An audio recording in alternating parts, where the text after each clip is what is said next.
କାଙ୍କଡ଼ରୁ ଚାରା ଉତ୍ପାଦନ ଉନ୍ନତ ମାନର ଅଧିକ ବଜାର ଚାହିଦା ଥିବା ଲତା ଜାତୀୟ ପନିପରିବା ମଧ୍ୟରେ କାଙ୍କଡ଼ର ସ୍ଥାନ ଅନ୍ୟତମ।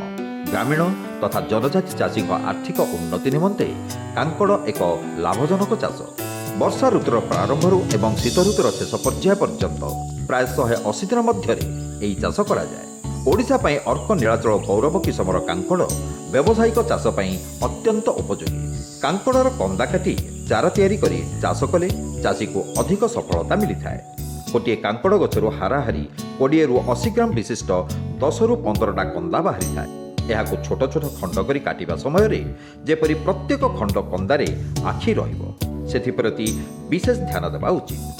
ବର୍ତ୍ତମାନ ଆଖିଯୁକ୍ତ ଖଣ୍ଡିତ ଅଂଶଗୁଡ଼ିକୁ 2% ଡାଇଥେନ୍ M45 ଦ୍ରବଣରେ ଗୋଳେଇ କିଛି ସମୟ ପାଇଁ ଛାଇ ଜାଗାରେ ରଖି ଶୁଖାଇବାକୁ ପଡ଼େ।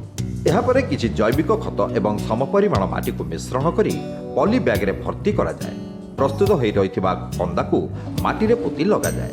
ଜଳସିଞ୍ଚନ କରି ମାଟିକୁ ସମ୍ପୂର୍ଣ୍ଣ ଓଦା କରି ପଲି ହାଉସ୍ ଭିତରେ ରଖି ଦିଆଯାଏ। ଚାରା ପଲି ବ୍ୟାଗରେ 12ରୁ 15 ଦିନ ରହିବା ପରେ ଦେଖାଯାଏ କନ୍ଦା ଆଖିରୁ କଅଁଳ ଗଜାମାନ ବାହାରିଛି। ଏହାର ଠିକ୍ 15ରୁ 20 ଦିନ ଭିତରେ ଚାରା ଗଛଟିରେ ପୂର୍ଣ୍ଣତା ଆସେ ଏବଂ ଚାଷ ପାଇଁ ବ୍ୟବହାର ଉପଯୋଗୀ ହୋଇଥାଏ। ଓଡ଼ିଶା ରାଜ୍ୟରେ କାଙ୍କଡ଼ ଚାହିଦା ବହୁତ ଅଧିକା। ତାକୁ ଦୃଷ୍ଟି ରଖିକି କେନ୍ଦ୍ରୀୟ ଉଦ୍ୟାନ ପରୀକ୍ଷଣ କେନ୍ଦ୍ର ଭୁବନେଶ୍ୱର କାଙ୍କଡ଼ ବିଭିନ୍ନ ପ୍ରକାର କିସମ ଗୁଡ଼ାକ ତିଆରି କରିଛି। ସେଇଥିରେ ସବୁଠୁ ଅଧିକା ଯେଉଁ ଡିମାଣ୍ଡରେ ରହୁଛି ସେଇଟା ହେଉଛି ଆର୍କା ନୀଳାଞ୍ଚଳ ଗୌରବ।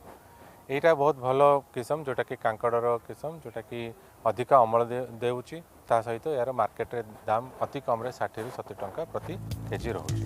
ଚାରା ରୋପଣ କଲାବେଳେ ଚାଷୀ ନିଶ୍ଚିତ ଭାବେ ଧ୍ୟାନ ଦେବା ଉଚିତ ଯେ କ୍ଷେତରେ ଅଣ୍ଡିରା ଚାରା ଏବଂ ମାଇ ଚାରା ଅଲଗା ଅଲଗା ଲଗାଇବାକୁ ପଡ଼ିବ। ତା ଛଡ଼ା ଚାରା ସଂଗ୍ରହ କଲାବେଳେ ମଧ୍ୟ ଅଣ୍ଡିରା କନ୍ଦା ଏବଂ ମାଇ କନ୍ଦା ବାଛି ଚାରା ତିଆରି କରିବା ଦରକାର। କାଙ୍କଡ଼ ଚାଷ ପାଇଁ 10ଟି ମାଇ ଗଛ ପାଇଁ ଗୋଟିଏ ଅଣ୍ଡିରା ଗଛର ଆବଶ୍ୟକତା ଥାଏ। ତେଣୁ ଅଣ୍ଡିରା ଗଛ ଅଲଗା ଭାବରେ ଲଗାଇଲେ ଯେତେବେଳେ ଫୁଲ ଫୁଟେ ତାକୁ ତୋଳି ମାଇ ଫୁଲ ଉପରେ ପରାଗରେଣୁଗୁଡ଼ିକୁ ଛାଡ଼ିବାକୁ ପଡ଼େ। ଏହି ପ୍ରକ୍ରିୟା ସକାଳ ବେଳା କରିବା ଉଚିତ। କାଙ୍କଡ଼ ଗଛ ଲଗାଇବାର 60 ଦିନ ଭିତରେ ଫଳେ। ଗୋଟିଏ ସୁସ୍ଥ ଗଛ ପ୍ରାୟ 10ରୁ 12 କିଲୋଗ୍ରାମ ଫଳ ଦେଇଥାଏ। କାଙ୍କଡ଼ ଚାରାକରଣ ଏକ ଲାଭଦାୟକ ପ୍ରକ୍ରିୟା।